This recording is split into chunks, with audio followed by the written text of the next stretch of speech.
पीतांबर दंड मंडित करा, या श्वेत पद्मासना, या ब्रह्माच्युत शंकर प्रभृति भृत्य देवैः सभा वंदिता, श्यामां पातु सरस्वती भगवती शेषजाड्यापहा।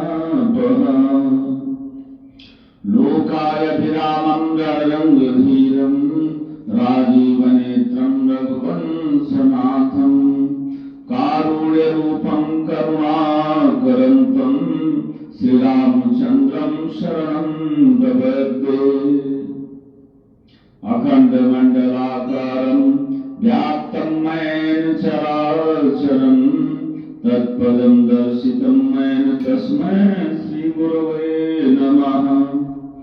करारविन्देन पदारविन्दं मुखारविन्दे विनिवेशयन्तं, वटस्य पत्रस्य पुटे शयानं श्रीबालं मुकुन्दं शिरसा नमामि।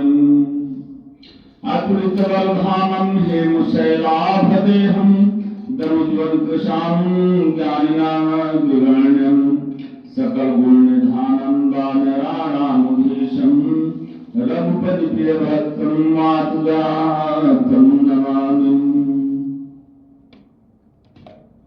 मंगलम भगवान विष्णु मंगलम गरुड़ध्वजा, मंगलम पुंडरीकाक्षाय मंगलाय तनो हरे। बोलिए लक्ष्मी नारायण भगवान की जय, तुलसी मैया की जय, गंगा मैया की जय, यमुना मैया की जय, कार्तिक महात्म की जय।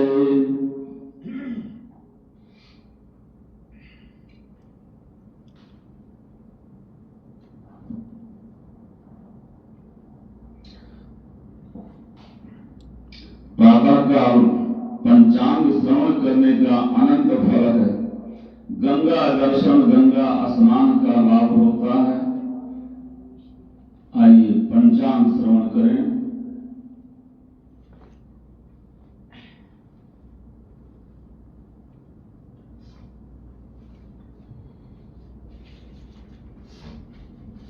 तिथि वारं नक्षत्रं योगं कर्ममेव च, पंचांगं श्रवणे गंगा दर्शनं कृत्वा परं लभेत।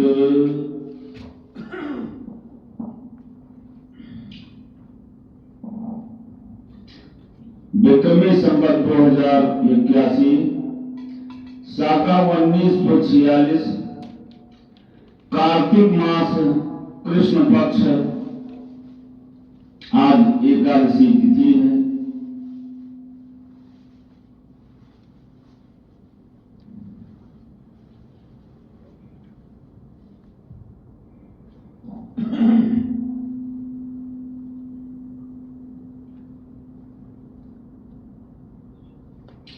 दिन रविवार है, मघा नाम का नक्षत्र है, ब्रह्म नाम का योग है, बकर नाम का करण है।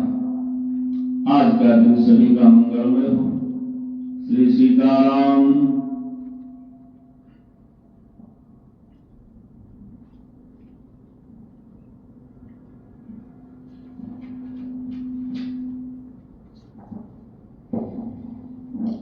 गोविंद जय जय गोपाल जय जय, गोविंद जय जय गोविंद जय जय गोपाल जय जय, गोविंद जय जय राधा रमण हरि गोविंद जय जय, राधा रमण हरि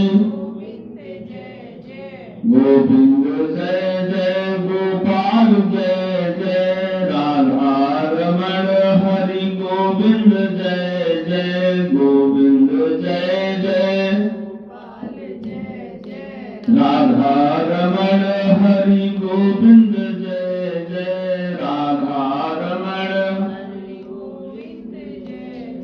ब्रह्मा की जय जय, विष्णु की जय जय, ब्रह्मा की जय जय, उमापति शिव शंकर की जय जय, उमापति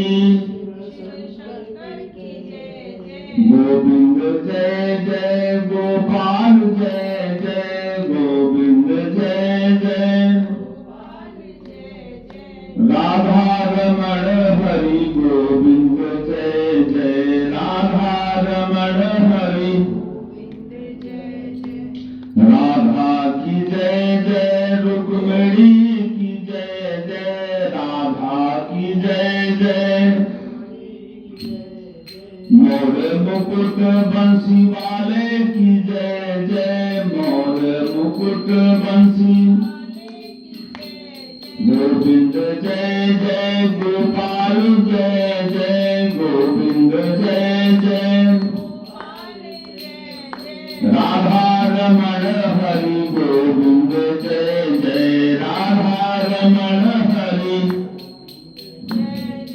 गंगा की जय जय यमुना की जय जय गंगा की जय जय सरस्वती त्रिवेणी की जय जय सरस्वती त्रिवेणी गंगा की जय जय यमुना की जय जय सरस्वती त्रिवेणी की जय जय गोविंद जय जय गोपाल जय जय राधा रमण हरि गोविंद जय जय कृष्ण की जय जय लक्ष्मी की जय जय कृष्ण की जय जय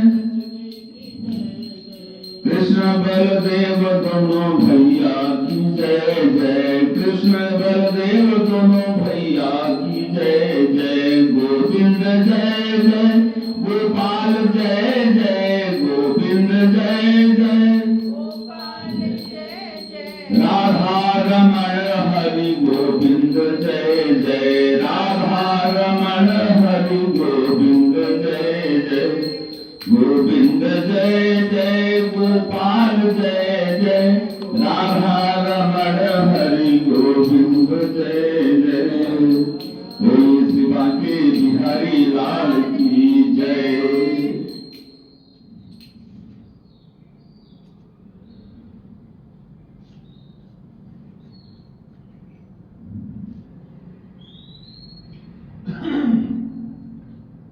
श्री सूतोवाद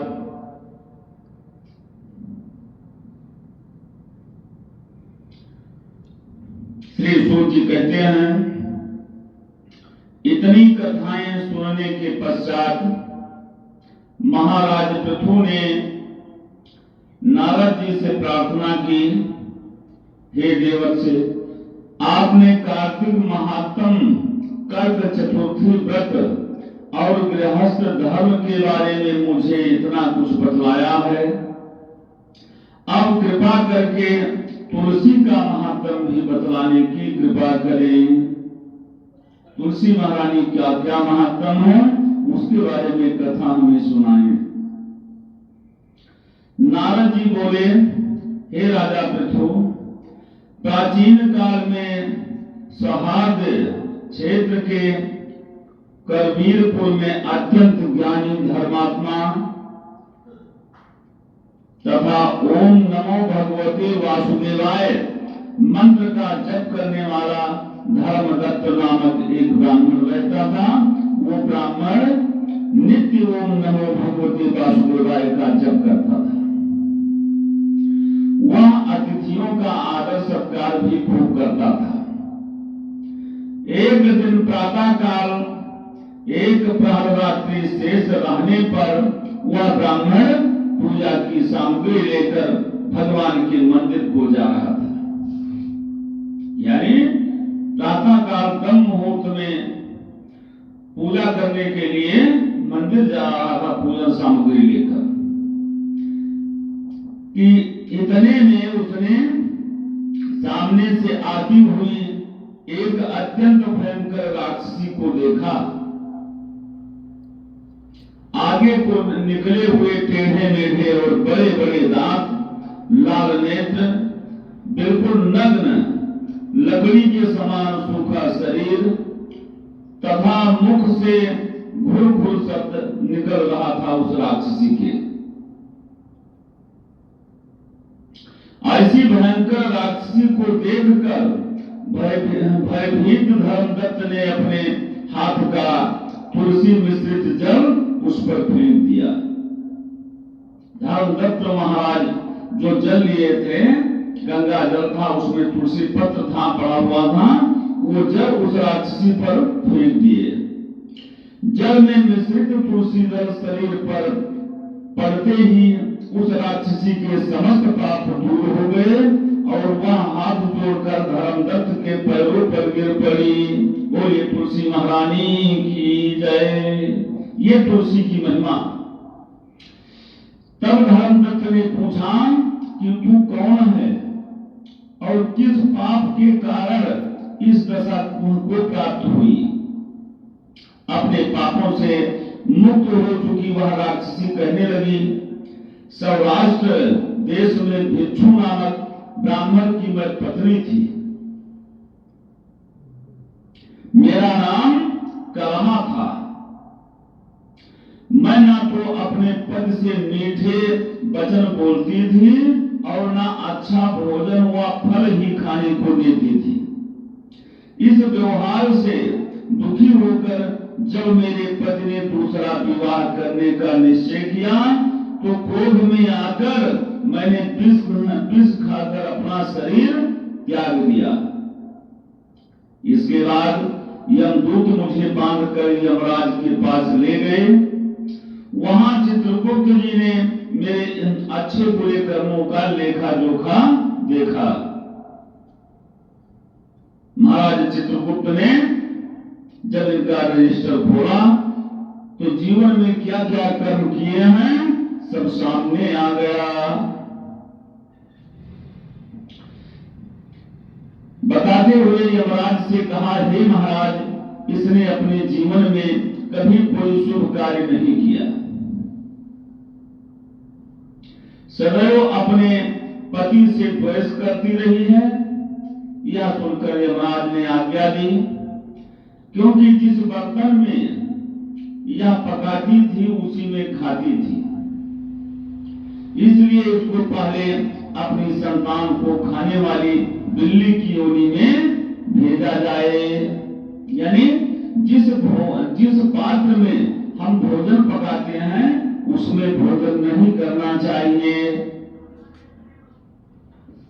उसके बाद पति से द्वेष करने के कारण इसको पिष्टा खाने वाली सुकरी की योनि प्राप्त हो। तदनंतर क्योंकि इसने आत्महत्या की है इसलिए यह प्रेत योनि में जाए। सो महाराज मैं 500 वर्ष से इसी योनि में फिर रही हूं। उकरा ने बताया कि 500 वर्ष बीत गए, मैं इसी सारे योनियों में भटक रही हूं।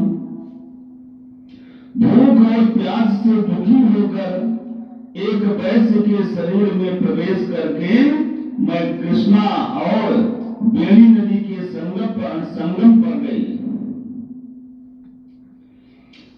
जैसे ही मैं नदी के तट पर पहुंची, विष्णु के दूतों ने मुझे वैश्य के शरीर से निकालकर बाहर फेंक दिया।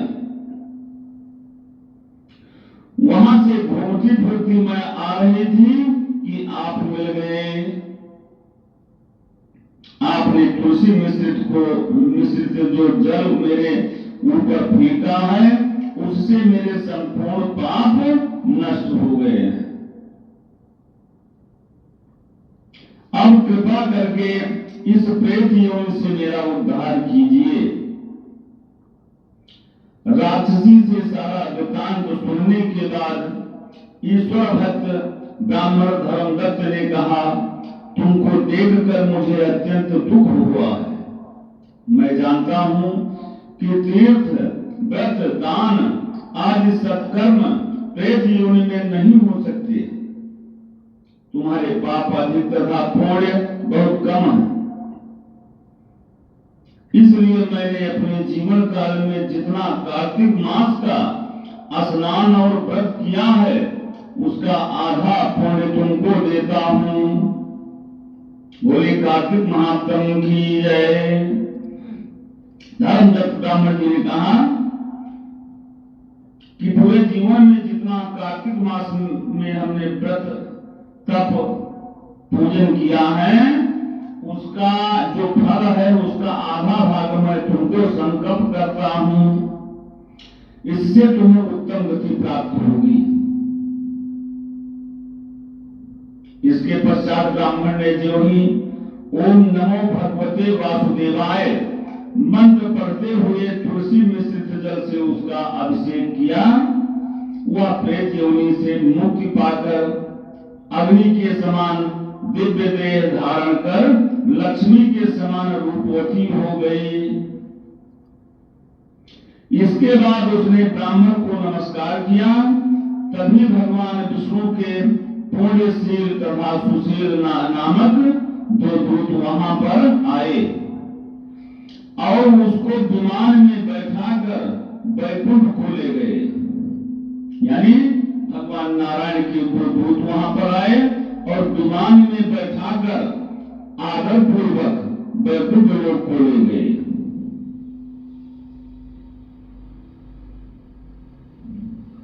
उन दूतों ने धर्मदत्त से कहा, हे ब्राह्मण, निरंतर भगवान की भक्ति में लगे रहने के कारण तुम धन्य हो। तुम्हारे द्वारा कार्तिक मास के स्नान व व्रतों का आधा पुण्य दिए जाने के कारण ही इसकी नियुक्ति हुई है। हे विप्र, अपने इस त्याग, भक्ति और कार्तिक स्नान के प्रताप से कालांतर में तुम राजा के कुल में जन्म लोगे और अंत में वैकुंठ धाम को प्राप्त करोगे। बोले लक्ष्मी नारायण भगवान की जय।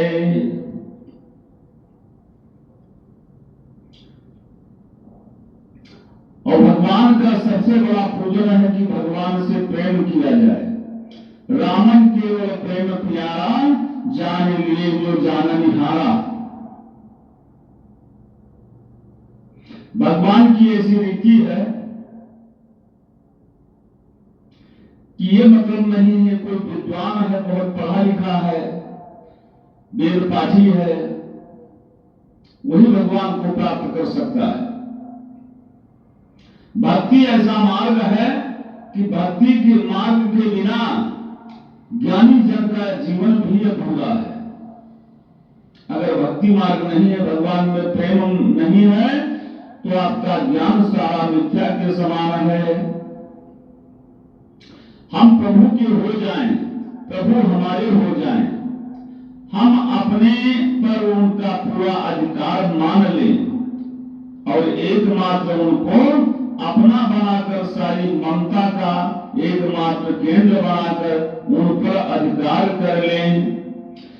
भगवान पर हमारा अधिकार और हम पर भगवान का अधिकार, यह जब होगा तब एक विलक्षण स्थिति हो जाएगी, क्योंकि फिर हमारे अंदर भगवान की भगवत्ता कार्य करने लगेगी।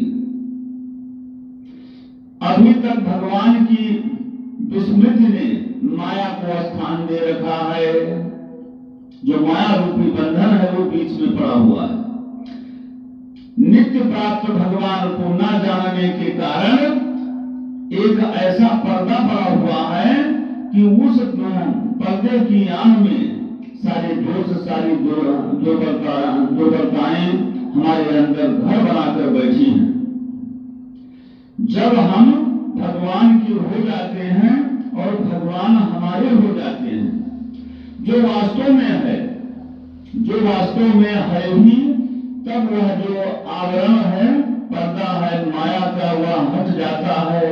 जब सच्चे मन से ये विश्वास हो जाए कि भगवान हमारे हो गए, हम भगवान के हो गए, तो वो माया रूपी पर्दा हट जाता है और भगवान की भगवत्ता का प्रकाश होता है। इसके साथ ही साथ समस्त भगवदीय गुण पात्रभूत हो जाते हैं। जब पूर्ण रूप से भगवान हमारे हो गए, हम भगवान के हो गए, तो भगवान रूपी गुण मेरे अंदर आ जाते हैं। भगवान का होने पर तो वे अपने हो ही जाते हैं।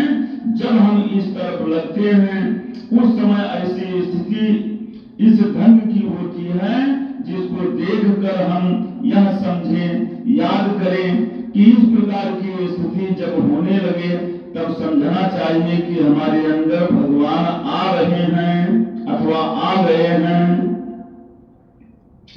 परंतु जहाँ प्रेम की चीज है जो इस अवस्था में ऊंची है, वहां यह परखने जांचने के लिए भी अवकाश नहीं। परंतु प्रेम तो प्राप्त हो नहीं और अंतर के करुष को प्रेम मानकर कोई रह जाए तब ये गुण नहीं आएंगे, दोष बने रहेंगे। इसलिए सावधानी की आवश्यकता है।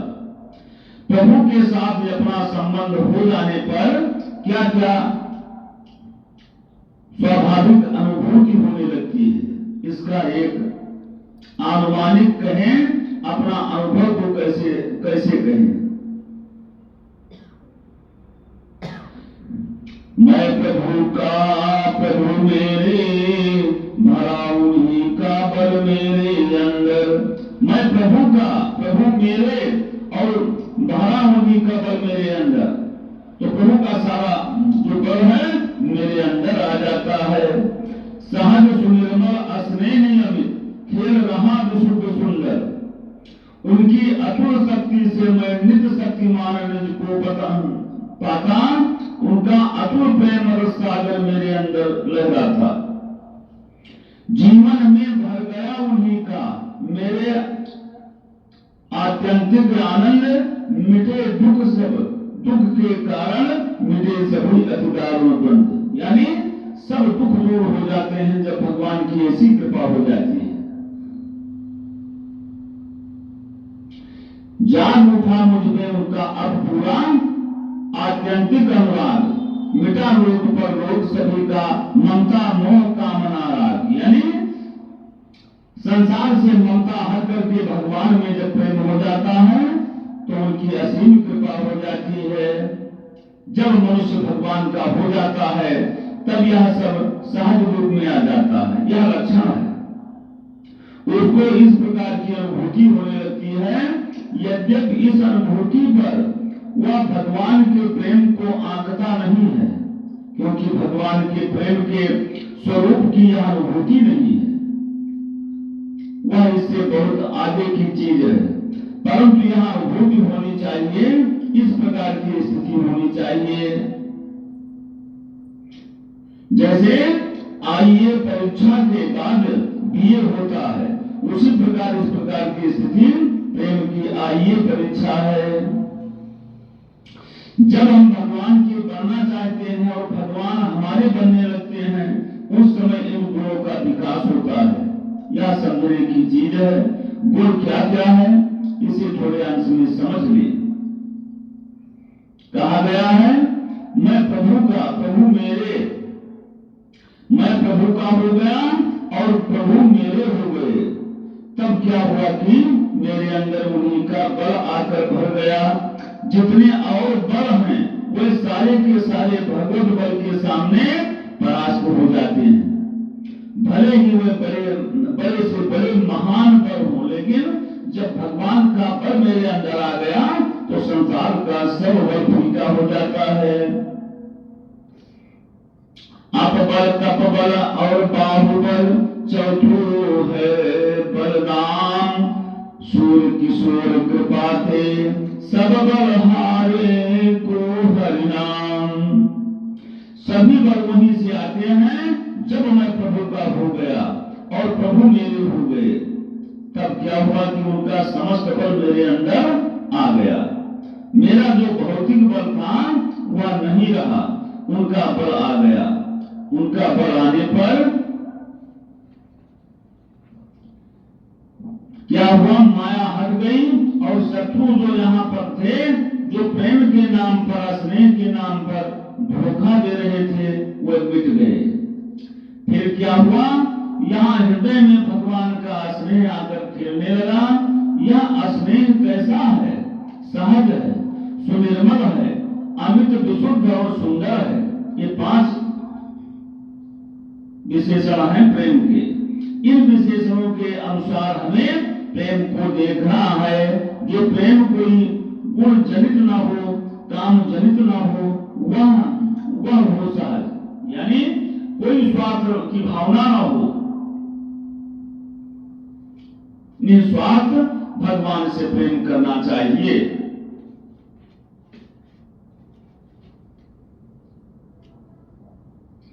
भगवान के रहने का अपना घर कौन सा है? ऐसा घर जहां सहज स्नेह भरा हो, जहां स्नेह में प्रेम में कोई दूसरा कारण विद्यमान है, वहां सहज स्नेह नहीं होता है। जहां गुण देखकर स्नेह होता है, बदले में कुछ मिलेगा यह देखकर स्नेह होता है, किसी भय से स्नेह होता है, ये सब स्नेह वास्तविक स्नेह नहीं है, ये गुणजनित सहज नहीं है। जो सहज होता है उसमें एक बात और होती है कि वह स्वनिर्मल होता है। जब तक प्रेम सहज नहीं होता, जब तक प्रेम में कोई दूसरा कारण विद्यमान है, तब तक प्रेम निर्मल नहीं होता, स्वनिर्मल तो होता ही नहीं है। यह प्रेम कैसा है? सहज है, स्वनिर्मल है और अमित है। जिस प्रेम का कहीं पार मिल जाए, कोई सीमा हो जाए, जो प्रेम यह कह दे कि मैं पूर्ण हो गया, वह प्रेम प्रेम नहीं होता है। प्रेम का कोई सीमा नहीं।